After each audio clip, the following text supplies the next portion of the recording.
I actually scheduled this for 2 o'clock and I'm a bit late. Yeah, I'm very sorry.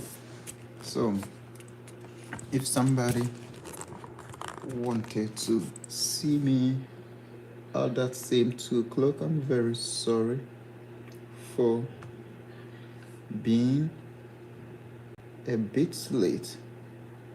Yeah.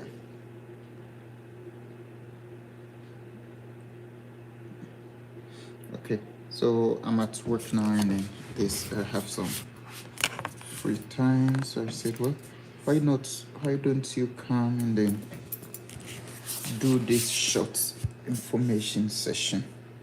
So yeah, I call it information session because yeah, this is an information session that is coming your way. So as the thumbnail say that do not apply for student permit, study permit in Canada now. Do not apply to it now. I'm doing this video because I posted this on my Facebook and I had a couple of people who were asking why, what is the reason. So I know many people too have that same question if they see that post that do not apply for study permit now. You have to wait.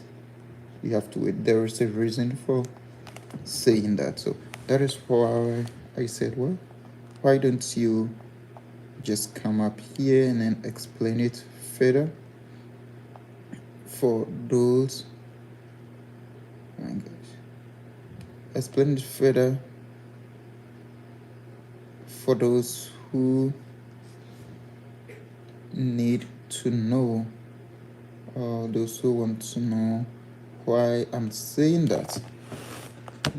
Explain it further for those who want to know how it's in. So I say your study permit will be rejected if you apply now. Yeah. So this is the reason why I sent out this information. If you remember, on the 22nd of January, that's about 2 weeks ago. Yep, today is the 2nd. So just about 2 weeks ago, the IRCC announced the capping on study permit. The capping on study permit. Last year, students that were issued study permit were around 560, around 570, 80, 500, let me say roughly 580,000 students that were issued study permit to come and study in Canada. And that put a lot of pressure on the housing, on the economy, on the health. So it put a lot of pressure on the Canadian government. So they decided that this year and next year, 2024, 2025, they are going to reduce that number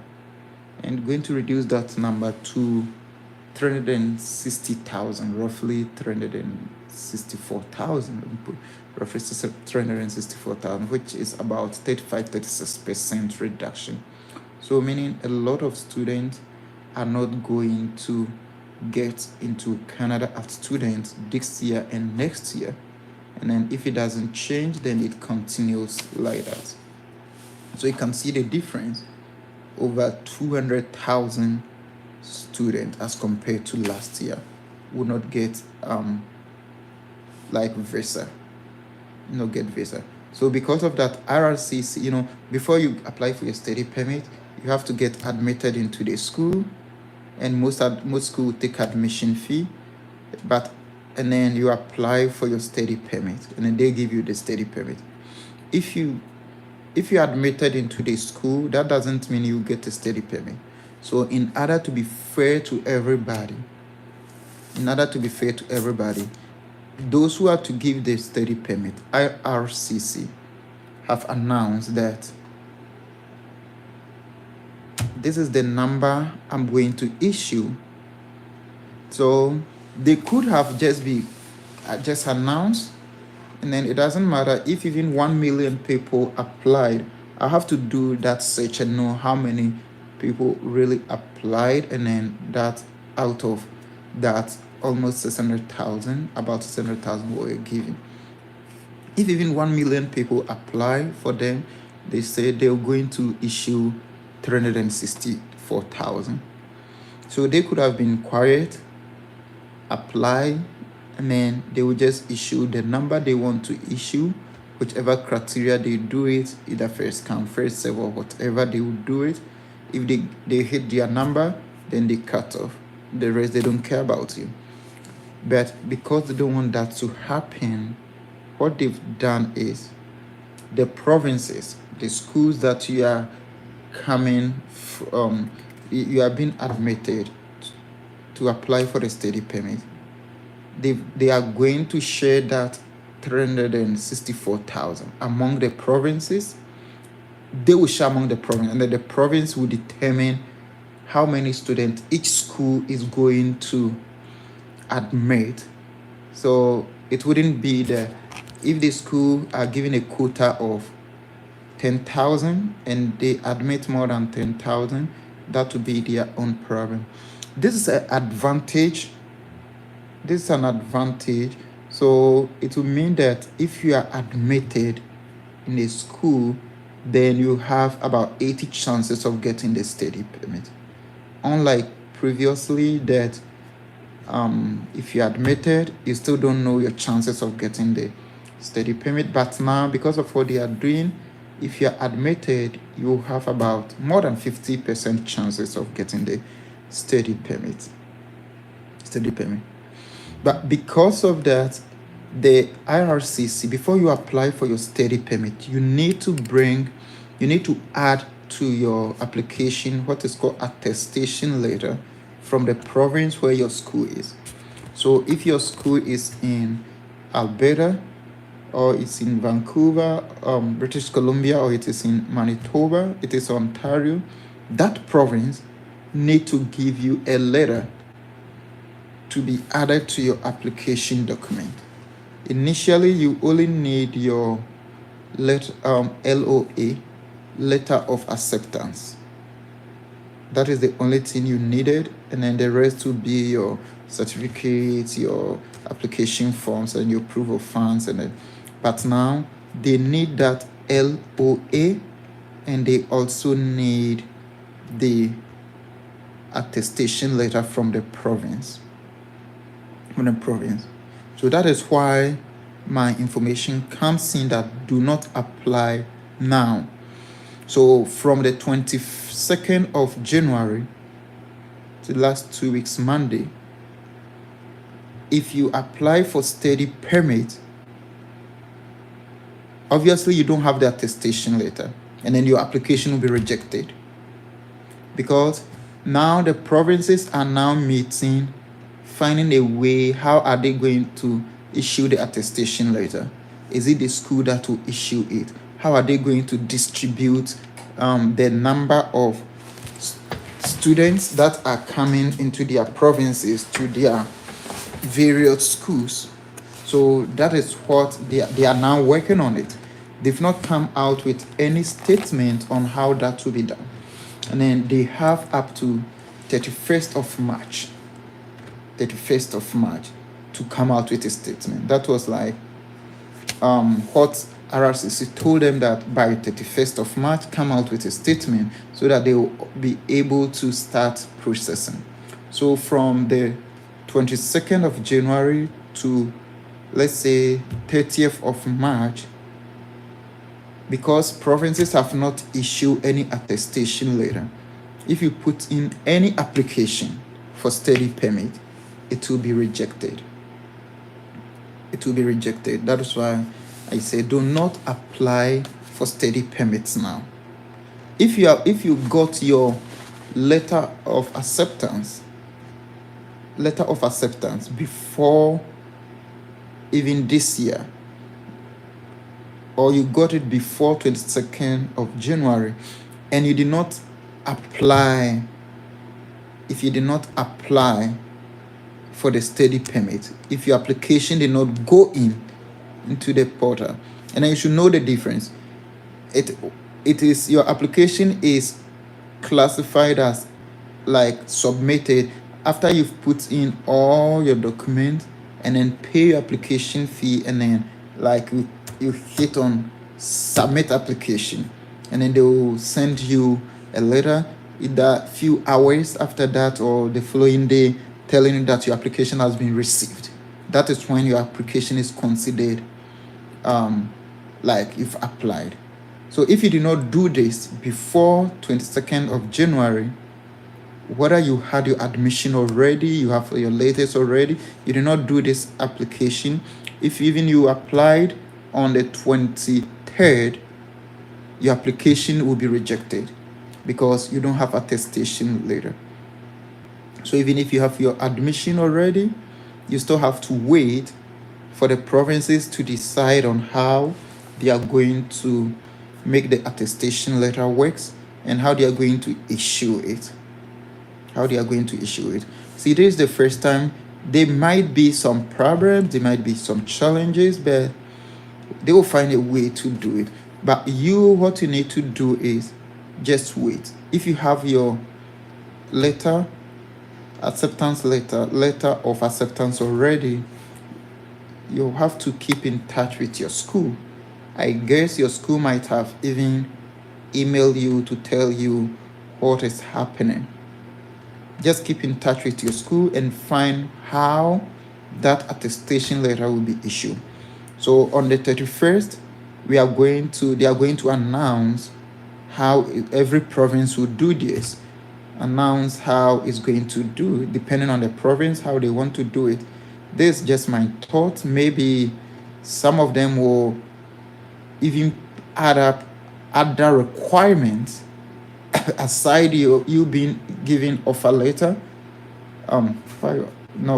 letter of acceptance. They may request other requirements for you to get that attestation letter. I'm saying may because we don't know.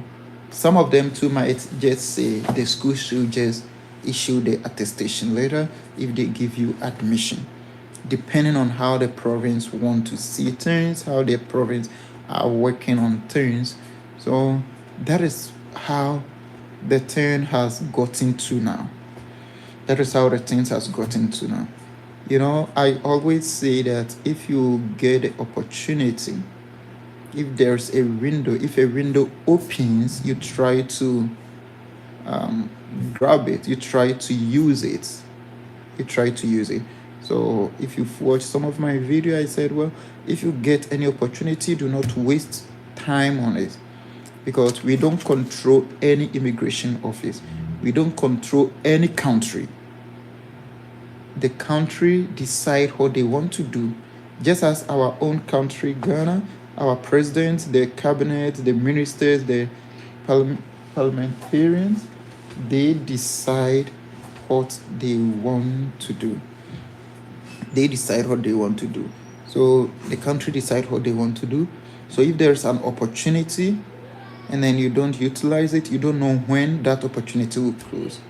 So just 2 weeks ago, it was easier for anybody, even SHS graduate, to apply to come to school in Canada.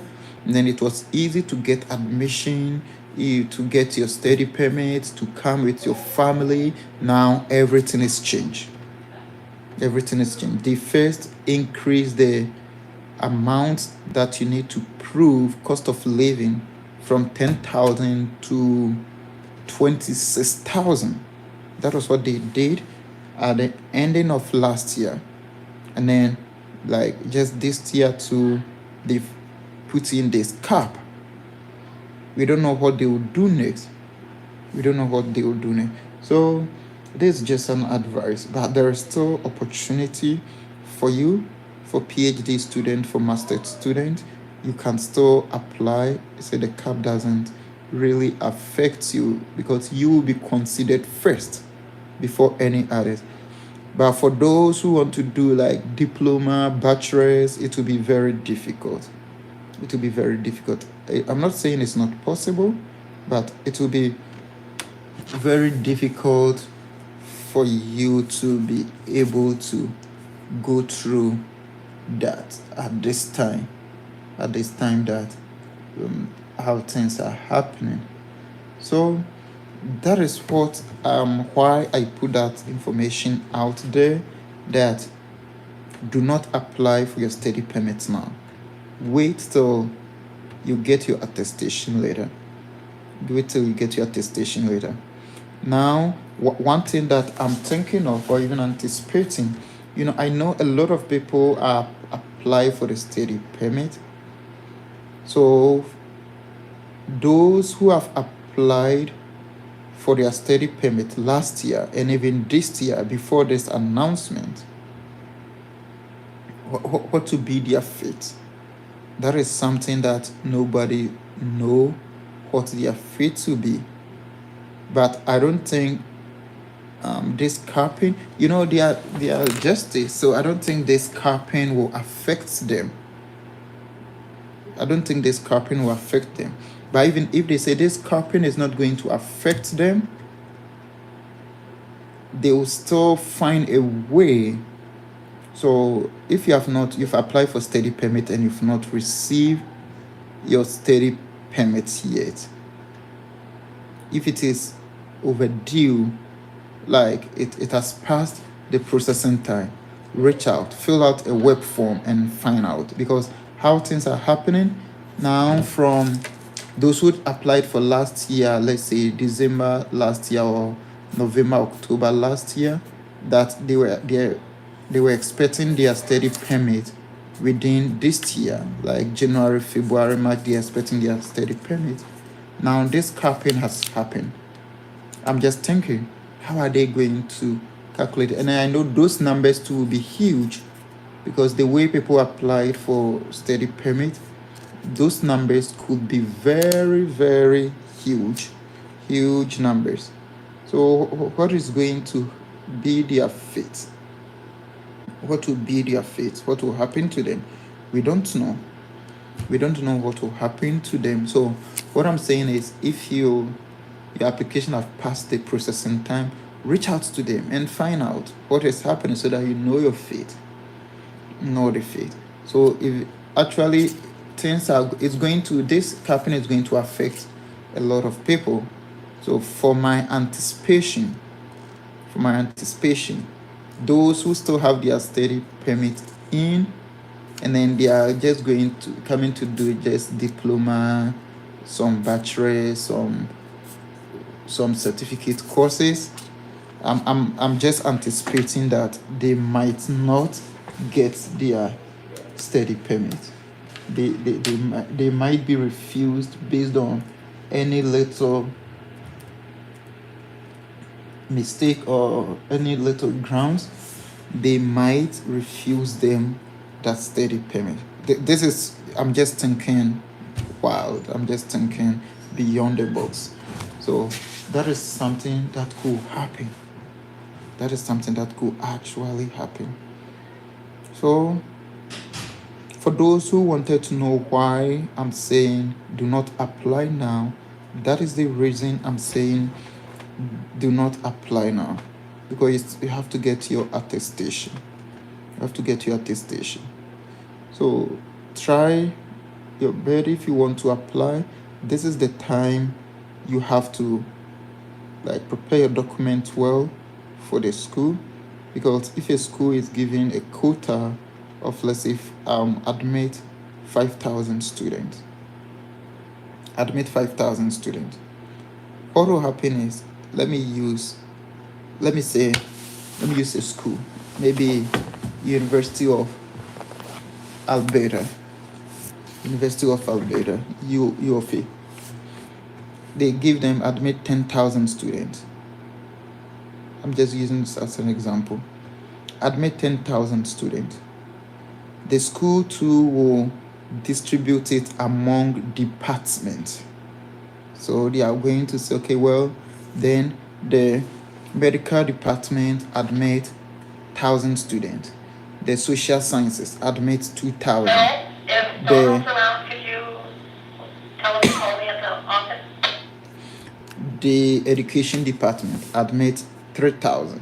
this department. So they are going to distribute it among those departments as well. Because it wouldn't be that if the school is to admit 10,000 students, it's going to be like first come, first serve. We know how admission is done at the university because they want every department to have some students in their department. So that is how it's going to be. So in this case, if you are applying to the school, do not look at the department or the programs that like is porous, like a lot of people are applying to that program. Do not look at that. Look at programs that a lot of people do not really want to offer, want to do, programs that most people do not apply to. So look at that program. I don't have any statuses, so I cannot mention any programs, but if you go to any university's website and then you navigate through, you may be able to see the number of admission they have each year, each programs, the number of admissions they have, and then you can look at those that do not have like enough people applying to that particular program, and then you can apply to that. So that is one way that this will help. So that means that your admission, like your application documents, should be very, very strong. Like last year, I said they admitted, or RRCC issued almost 580,000 study permits. 580,000 study permits. We've been saying, a lot of Ghanaians have come to Canada last year. A lot of Ghanaians have come to Canada. But how many are they? How many Ghanaians came to Canada as students? So compare the numbers. I'm just looking at the numbers. So they issued 580,000 study permits for people to come to the country to study. So if you look at their statuses, Ghana is nowhere to be found. So we are not part of the country that would say that they get most of their students from here. So know that a lot of people all over the world, a lot of people are applying to come and study over here. I'm saying this because for you to know that you are not the only person applying, or it's not only the people from Ghana who are applying, but all over the world that are applying to come and study. So make sure that you stand tall in your application. Make sure you put in everything. So I've shown you, look at the schools that the competition is not that high. Look at programs that a lot of people do not want to do. Then that will give you that chance. And then you know this in your various schools, even from high schools in Ghana, the universities. You know that if you want to be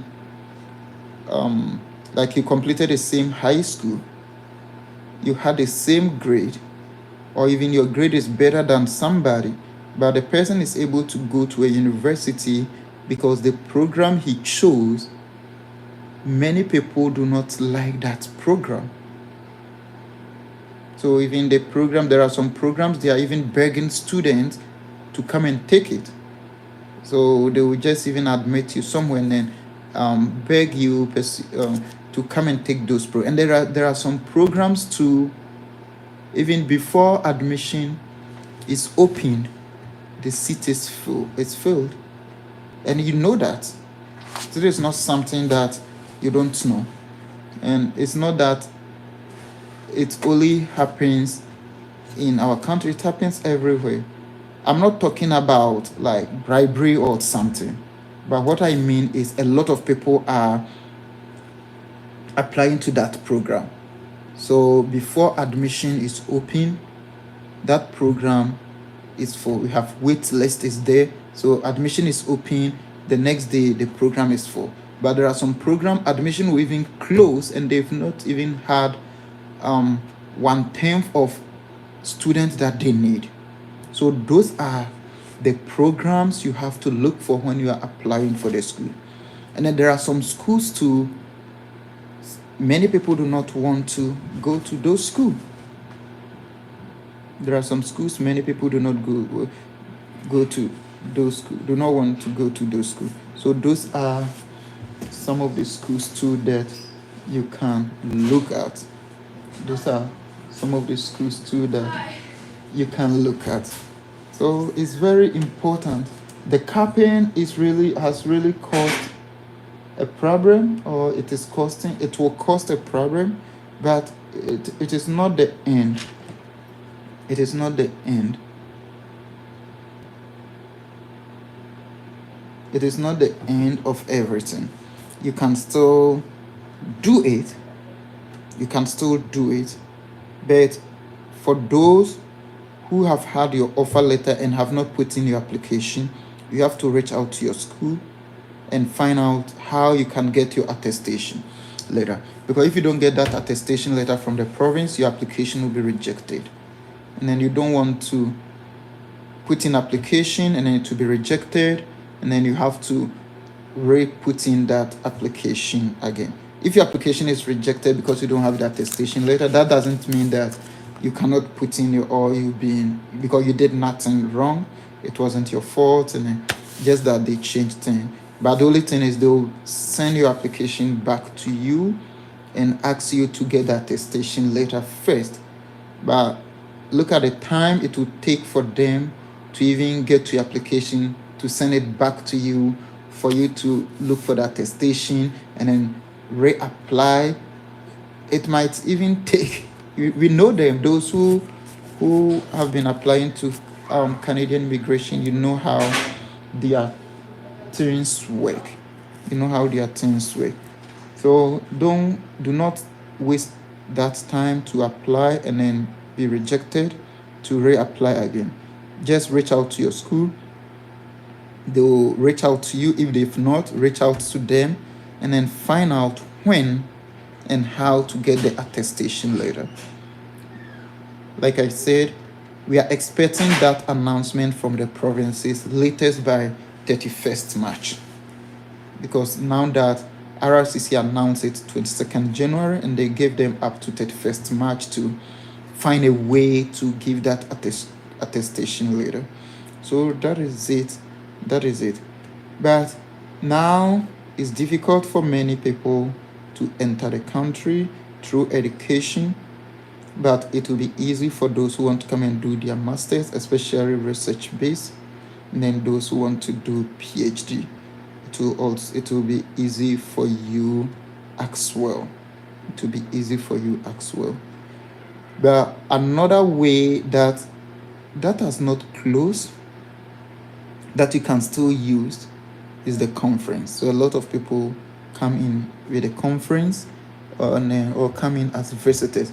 And then one thing, the misconception, if you are coming to Canada as a visitor, you don't need to know somebody in Canada. You don't need to know somebody in Canada. And even those who get invitation, like somebody invite them to come and visit them, the chances that you will not get that visa is high, because there are so many things that if the person inviting you do not do it right, you may not get that visa. Things have changed. Things that used to happen in the 1970s, 1980s, those things that how people travel abroad have changed. So if you hear that maybe your uncle, your grandparents, somebody, their friend just wrote a letter and then they went to the embassy and then they got a visa, things doesn't work that way now. Now the best way to move, the easiest way to move abroad is through your own capacity. What you are able to do, what can you do, what can that country benefit from you. So if you want to visit, you don't need somebody here to give you any invitation. The only thing is you need your money. You need to prove that you have money. You have your businesses. You will go back to your country. You are not coming here to do anything. You just coming to chill. You just coming to tour. And then you just show, hey, this is me. I'm a CEO. I have this company. I do this. Look like you have enough in your account. You show it to them. They believe you. They give you that visa. But if you say, oh, my uncle is here who wants me to visit, even your uncle might not even have $50,000 in his account. So how is he going to sponsor you? If you do that, it wouldn't have. It will not. You'll not get it. So apply as a tourist. Prove that you have enough money, and then your tourist should be not just say that you are just coming to chill, but you are coming to tour the country and then relate it to your job, that there are some places that like it's related to your job, and then you wish to see how they do their things, and then so something like that. Then you prove that you have that money, you prove that you have that job, you prove that you will go back, then you get your visa. And then for the conference too, the same thing. Just look around for conferences that are happening. Some conferences you need to pay. You pay for those conferences, and then they register you for the conference. They give you a letter of invitation for the conference. You use that letter to apply for your visa. It's not automatically that you are invited to a conference, so you will get a visa. That one, you need to prove why you are coming to the conference. You need to prove you have enough money for the conference. Then they will give you that visa. So now these two things too can help you. And then those who are students, especially even graduate students, or even master's student, undergraduates, you can do such things. You can look, some of these conferences, they need speakers. So your research work that you are doing, so look for those conferences. If you are a speaker of a conference, then your visa is guaranteed. Sorry, it's not 100% guaranteed, but I could say it's about 80% guaranteed, because you are a speaker. And you just write your paper that you want to present, you write to the conference, and then if they select you to be a speaker of the conference, then your invitation is going to be different from those who are just coming to be participants of the conference. So those who are doing master's degree, those who are doing their MPhil, or even if you are undergrad and then you are working on something that you want to present, you see these conferences, and then you write to them, I want to be, the criteria is there. If you want to be a speaker of a conference, you just meet that criteria. They look at your work, and then they accept you. And even that one is also even giving you more chances. Imagine you've been able to get that chance to come and speak at a conference, like some engineering conference, and you are an engineering student. You got a chance to come and be a speaker for that conference. So if you want to get into an engineering school, even at that conference, you might get some professors who might be interested in the topic that you presented, and then they will even fight for you to come to their school.